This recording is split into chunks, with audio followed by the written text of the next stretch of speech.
Throughout this last year, our primary focus as a group was to build our name up by going to highly active locations and putting our paranormal knowledge to the test. Though, throughout this year, we were faced with lots of challenges that heavily affected us in our personal lives. Things that only started after our hunt at the Norris-Nielsen Ghost Hunt. So this year, we set our sights on proving the possibilities of attachment and even their effects to better learn and provide evidence of the dangers that it may bring. This year, we lined up a list of locations that have had a lot of effect on our members of this group. Lots of which we've been to in the past, either before the formation of Proving Paranormal or even after. And to say the least, we've got a hell of a year ahead of us.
Starting off our year, we decided to go a little easier for our first hunt, taking time to better understand our situation as a group. My house, otherwise known as the Sandoval household, has had its known history throughout the family of paranormal activity, from covers being ripped off of people in the middle of the night to apparitions that mimic the appearance of family members. Our main goal for the night wasn't proving the house was haunted because, well, as a family, a lot of us already thoroughly believed that the house was, in fact, haunted. But our goal was rather to ask our spirits if they had or could give us any insight into what we were dealing with. Is this an attachment? And if so, from what and from where? Talk like this.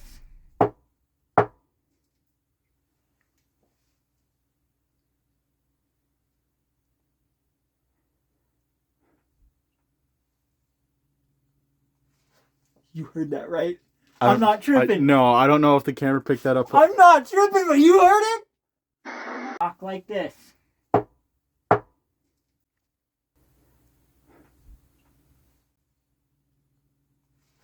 You heard that right? I'm not tripping. No, I don't know if the camera picked that up. I'm not tripping, but you heard it? That's a no. It was in sync with how you did it too. It was dum, dum. Thank you. Could I get another knock just like this? Just one?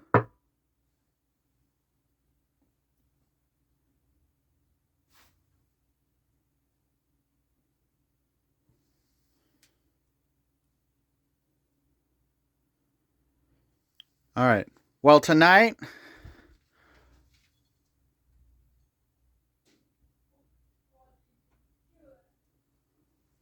I don't know what that was. It might have been cork stairs. So tonight, we welcome you to communicate with us. We'll have a lot of equipment out that will not hurt you. It's there to help us communicate with you.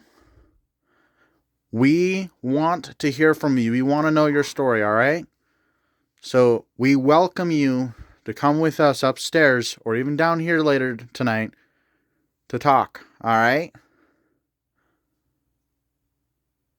Can you knock once for yes, twice for no if you understand?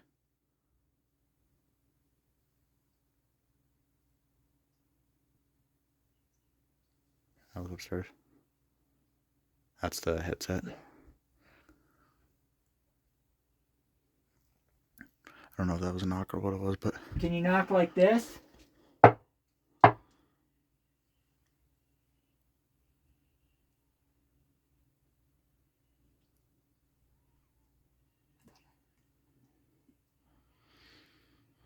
All right. Well, then I'm going to go back up and we're going to continue this later. So, we're going through. we're kind of discussing stories of the house, kind of exchanging information. Now, a couple years ago, we found this clock in my sister's closet. We have no idea where it came from. From what I know, no one in my family has owned this clock, ever, at least from what I know. My mom used to hear the clock chiming in this room all the time, but could never find the clock. And that was 2 years before we found this clock. And when we found this clock, didn't work, has not worked since. And then last year, my grandma, who used to live in this house, who has passed away, may she rest in peace, that clock sits in my room. On her birthday last year, it started going off. So Daniel here has K2 EMF meter. He's going to be, that's it, recalibrating. He's going to be checking out this clock. I'm going to make sure there's no... And this is pre-investigation, like our hunt has not fully begun yet. This is where I'm going to be setting it down. There's no spikes whatsoever. Not bumping anything. Just scanning the area for any electromagnetic frequencies. Now, just go ahead and shoot the giggles. And we're only testing this now to see if we want to incorporate this clock into the bigger investigation or not. It spiked. Yeah. I seen that. Went up a little. Does it open?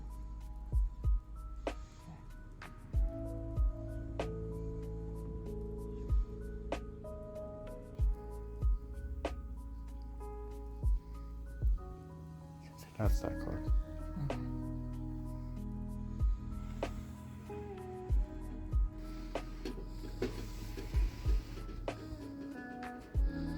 So we had a little spike and that was about it. Yeah, it gave something. You know what I wonder?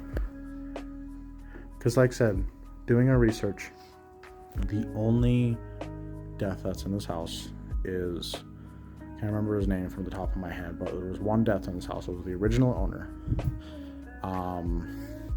He had passed away in the house. His funeral was held in the house and his body was moved to Helena. So, this clock being, I have a huge mystery. I wonder, that little girl, we don't know where she is or what she's from, if she's attached to something. But what if, so ever since we found that, that's when we started experiencing. Yeah, the little girl is attached to it. Did that just go up? I don't know, the camera wasn't on it. J.B. Halford. Okay. For the name? Yeah. Can you say that, Chance, loud? J.B. Halford.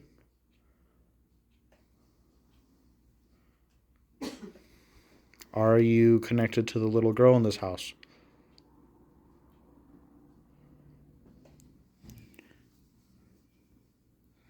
I wonder what happened if I changed the time on it.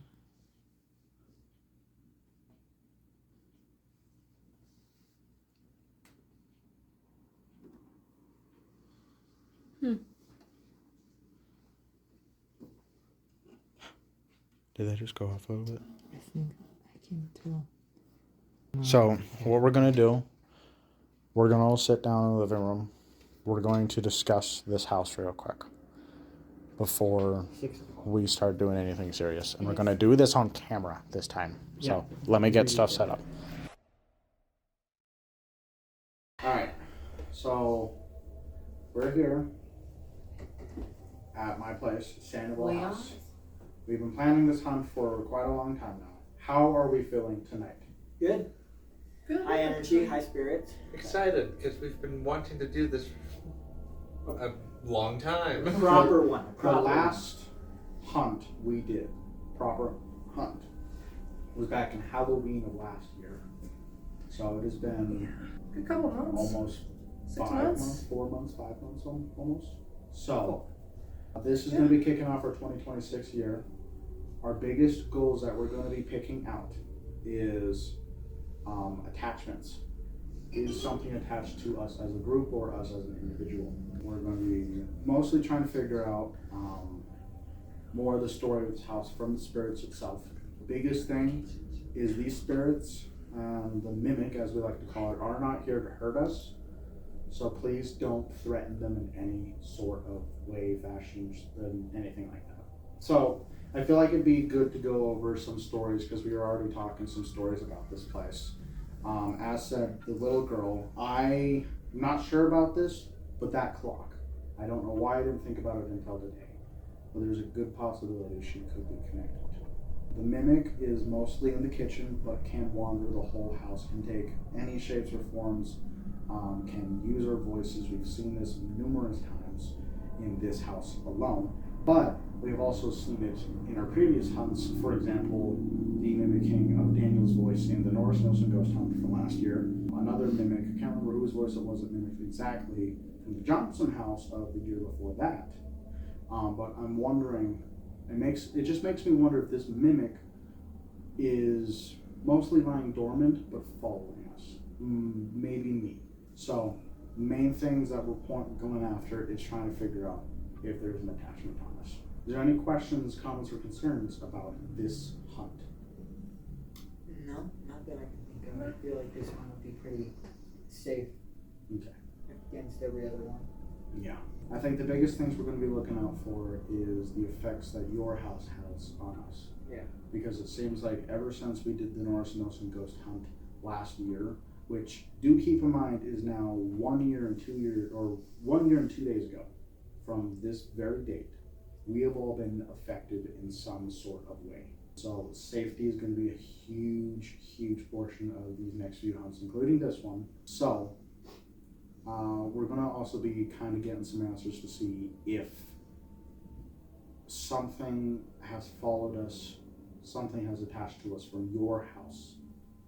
And if it's attached to your house specifically, attached to you specifically, or Cora, or if it's attached to all of us, being that 5 of the 6 of us here were at that investigation.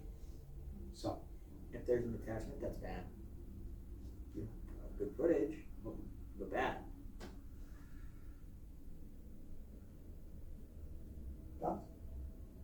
I thought I heard something That's what I thought I heard moving too. that way. I honestly can't hear much from the cars on the road. Yeah, and that's exactly it. But I swear to God, I thought I heard something in the kitchen, which we don't have any cameras pointing towards there. If there's an attachment, that's bad. Good footage, but bad.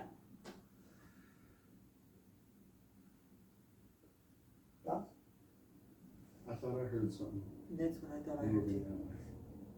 I honestly can't hear much from the cars on the road. Yeah, and that's exactly it. But I swear to God, I thought I heard something in the kitchen, which we don't have any cameras pointing towards there. Okay.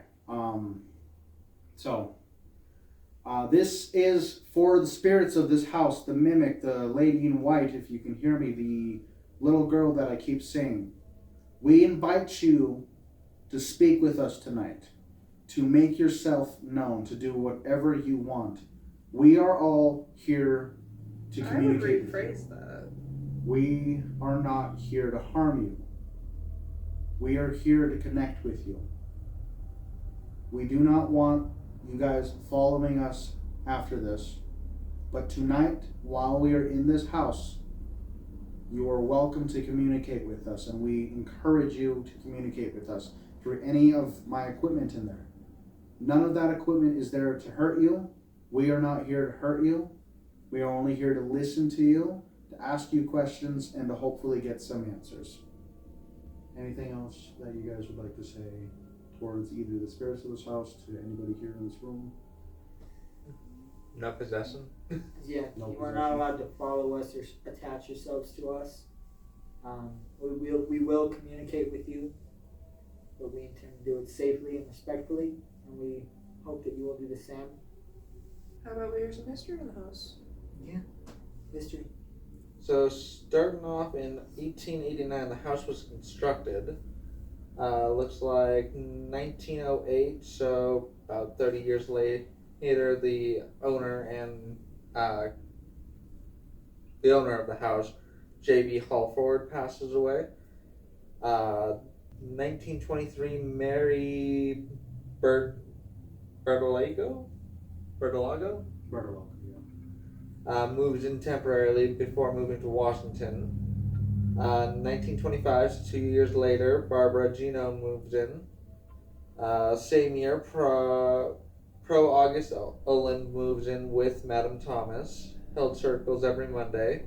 So that would be more about those healing circles that you were talking about. Which is located in the under the carpet of my parents' room, though obviously we're not going to go in that room for their privacy. Obvious reasons. 1916 to 1954, it was on sale / for rent. 1954, private Saint. I can't say that one. Private John Bajeltic, I think? No, I'm not kidding. It's Bjeltich. Bjeltich. I don't know. It's an Italian name, though. They move in from Leghorn, Italy for duty in the U.S. forces in Austria. Said private was robbed of a retina camera valued at $150, a silver tone portable radio, and a brown blanket from his vehicle. 1959, house goes back up on sale. 1961, George Bjeltic, I don't know. Bjeltic, However you pronounce I'm guessing the father of John, passes away in the hospital here. 1961, Miss Ella Harmon moves in. And then in 1983, the Sandovals moved in. And that's how it's been ever since. Yeah, and that's it until now. The house also reportedly held funeral services between the years of 1918 and 1950. Lots and lots of funeral services. Like, from those newspapers, maybe almost 200 funeral services You know have been what's held weird? in this house. What? The crawl space, I could be wrong, but just by memory, the crawl space kind of looks like the size of a coffin. If not A the little crawl bit. space, I don't- maybe just the basement would be a good spot to hold one. Maybe. I do think it was most primarily this room Yeah. that held a lot of the funerals, which is now our dining room. Like I said, circles were held, which makes sense why this whole section of the house is more active than this section of the house. Yeah. I think the death happened in this room, or it was that room, which is my room. But everything else has primarily happened on this section of the house. So that is what we're primarily going to be shooting for. How we're going to start this, though, to be safe, is 3 of us are going to go around with some sort of EMF device. We got the K2 meter, we got the tri-field, we got the Mel meter. We're going to go through this house and we're going to pinpoint where we get spikes, how big the spikes are. We're going to kind of basically compile together what is the most active parts of the house field-wise before we conduct any more of our hunts. And we have this all listed out into one big thing. We're going to be trying a lot of different things tonight, things that we haven't tried or have been wanting to try for a while now, things that we have tried before that have given us good successful readings and responses in the past. We are really going to be going after this one with everything we have. And this is only going to be really kind of preparing for what is to come next, which, for camera's sake, is the Norris-Nielsen Ghost Hunt 2. So, you mentioned you wanted to do dowsing rods before this, right? Yeah, just for, I know they're not the most solidifying proof of anything. They're probably one of the most controversial pieces of paranormal equipment. I do agree with such statement, but I do think it'd be an interesting thing to see if we were like from move to that area to this area to over in that corner to see what we get if things change or if they don't. Well, especially using the knowledge that, especially we gained, mostly because I know you guys weren't there for it, but I know you guys have seen it, but we gained through the hospital with how they were using the dowsing rods to locate and kind of pinpoint stuff instead of just using it as a yes or no device. Yeah. I feel like that would be the better way to use them as well. That is one thing, because as mentioned, the dowsing rods are, again, one of the most controversial pieces of paranormal equipment there is out there. It is very easy to fake. It is very easy to hoax people and fool people into believing what you want at the beginning, especially even yourself, if you're not careful with them. But I feel like I trust everyone here enough to have kind of an idea of we're not here for just the content sense. We're not even making money from this. We're here more to genuinely prove the existence of spirits, of ghosts, of demons, of whatever it is paranormal can provide. And I feel like using the dowels and rods in our investigation with that in mind makes them just as credible as every other piece of equipment that we have in there. Absolutely. Officially in 10 minutes, our hunt will technically officially start, and being that it was set up that we're going to be starting with, I feel like we can also use this as time to do dowsing rods.